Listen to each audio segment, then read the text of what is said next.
अगर भारत में सबसे कॉमन बीमारी की बात की जाए तो वो शायद गैस की प्रॉब्लम होगी, जो शायद हर एक व्यक्ति को होगी। अगर व्यक्ति 30 साल के ऊपर का है तब तो उसे गैस की प्रॉब्लम होनी ही होनी है। हालांकि ये प्रॉब्लम नहीं है, ये तो बस बॉडी का एक नेचुरल प्रोसेस है। इसी गैस के चक्कर में हम तरह तरह की दवाइयां खाना शुरू कर देते हैं। हमारे शरीर में दर्द होता रहता है, सांस लेने में दिक्कत भी हो सकती है और सीने में जलन भी होना शुरू हो जाती है। इसीलिए आज इस गैस के बारे में हम ढंग से जान जाएंगे कि हमारे शरीर में, हमारे पेट में ये गैस बनता कैसे है, जिससे आज के बाद आप कभी भी इस विषय में मिसलीड ना हो पाओ। देखिए, गैस हमारे पेट में डिफरेंट सोर्सेस से आते हैं, जिसमें से 3 सोर्स हैं। हमारे सांस के द्वारा, पेट में भोजन का एसिड के मिलने के बाद गैस का बनना, और हमारे लार्ज इंटेस्टाइन में बैक्टीरिया के कारण गैस का बनना। चलिए इनके बारे में हम एक एक करके जानना शुरू करते हैं। देखिए, जब हम मुंह से सांस लेते हैं, खास तौर से जब हम पानी पीते हैं, भोजन करते हैं, या जब हम बहुत ज्यादा बोलते हैं, तो हम अपने अंदर गैस को भी इनहेल कर लेते हैं। यह गैस सीधे हमारे भोजन या पानी के साथ हमारे पेट में भी चला जाता है,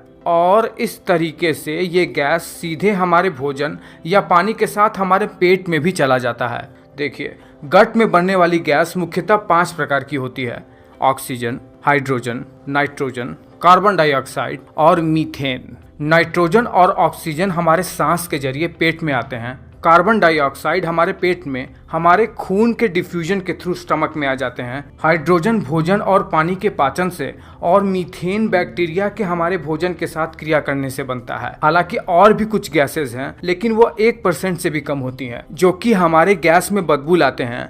मेनली सल्फर रिच गैसेस। जब भी हम कोई भोजन खाते हैं तो पहले वो हमारे आमाशय में जाता है, जहां पर वो एसिड से मिलकर फूड का ब्रेक डाउन होना शुरू हो जाता है, और जब ये भोजन छोटे छोटे टुकड़ों में टूट जाते हैं, उसी समय स्टमक गैस भी प्रोड्यूस करने लगता है, जो कि डकार के थ्रू हमारे बॉडी से बाहर निकल जाता है। और अगर डकार के थ्रू ये गैस हमारे बॉडी से बाहर नहीं निकल पाता है तो ये भोजन के साथ ही छोटी आंत में पास हो जाता है। पर स्टमक में बनने वाली गैस बहुत ही स्मॉल अमाउंट में होती है। जैसे ही ये फूड हमारे छोटी आंत में पास होता है, छोटी आंत में बाइल जूस और पैनक्रियाटिक जूस इस भोजन के साथ मिलकर इस भोजन को छोटे छोटे यूनिट्स में तोड़ना शुरू कर देते हैं, जैसे प्रोटीन को अमीनो एसिड में, फैट को फैटी एसिड में। लेकिन जब ये कार्बोहाइड्रेट को पचाने का प्रयास करते हैं तो कार्बोहाइड्रेट के कुछ पार्टिकल्स छोटी आंत में पूरी तरीके से पच नहीं पाते हैं। इसीलिए ये रैपिडली फर्मेंटेबल कार्बोहाइड्रेट वाटर के ड्रैग के साथ ही अब बड़ी आंत में चला जाता है, और बड़ी आंत में जाने के साथ ही हमारे गट में गैस बनने का असली प्रोसेस शुरू होता है। हमारे लार्ज इंटेस्टाइन में कुछ बैक्टीरिया होते हैं जो कि हमारे हेल्थ के लिए बहुत ज्यादा आवश्यक होते हैं। इन्हें हमारे शरीर में गुड बैक्टीरिया के नाम से जाना जाता है। ये बैक्टीरिया क्या करते हैं,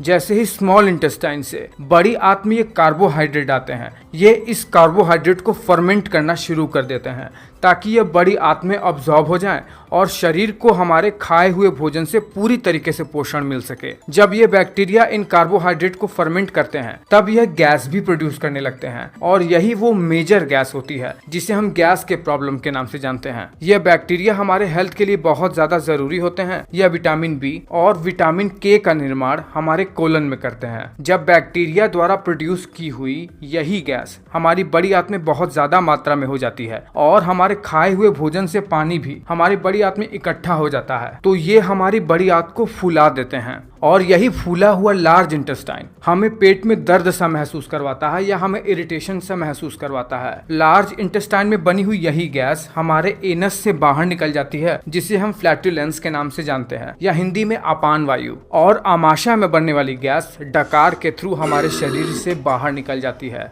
आपको ये वीडियो कैसा लगा है मुझे नीचे कमेंट करके बताइए। अच्छा लगा है तो लाइक जरूर करना।